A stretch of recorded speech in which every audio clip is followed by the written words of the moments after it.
నమస్తే welcome to Andhraprabha.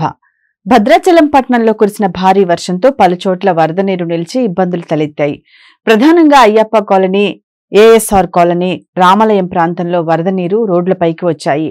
రామాలయం Vista complex వద్ద స్లూయిస్ గేట్ల వద్ద ఉన్న మోటార్లను ఆరంభించకపోవడంతో బ్యాక్ వాటర్ ఒత్తిడి పెరగటంతో ఆ ప్రాంతమంతా జలమయమైంది. రామాలయానికి పడమర వైపు మార్గమంతా వరద నీటితో నిండిపోయింది. రామాలయ నిత్య అన్నదాన సన్నిధిలో కూడా నీరు చేరింది.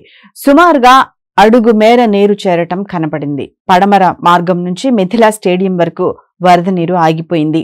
అయ్యప్ప కాలనీలో సైతం వరద నీరు చేరగా కాలనీ వాసులు భయభ్రాంతులకు గురై సామాజిక మాధ్యమాల్లో కాలనీని కాపాడాలంటూ విన్నపం చేశారు. ఎల్ఐసి ఆఫీస్ మార్గం నుంచి ఏఎస్ఆర్ కాలనీకి వెళ్లే మార్గంలో మురుగునీరు రోడ్లపైకి చేరింది. ఈ ప్రాంతంలోకి పట్టణంలోని పలు చోట్ల నుంచి వచ్చే వరద నీరు, మురుగునీరు చేరుతుంది. అయితే దిగువకు వెళ్లేందుకు సరైన డ్రైనేజీ వ్యవస్థ లేక ఇక్కడ ఇబ్బందులు తలెత్తుతున్నాయి. అస్తవ్యస్తంగా ఉన్న డ్రైనేజీ వ్యవస్థ వల్ల ఆరోగ్య సమస్యలు తలెత్తుతున్నాయని అధికారులకు, ఎమ్మెల్యేలకు వినతులు అందించినప్పటికీ ఎటువంటి చర్యలు చేపట్టలేదని కాలనీ వాసులు వాపోతున్నారు. ఇదిలా ఉండగా మంత్రి తుమ్మల సైతం రాములయ్య ప్రాంతంలో బ్యాక్ వాటర్ సమస్యపై ఆగ్రహం వ్యక్తం చేశారు.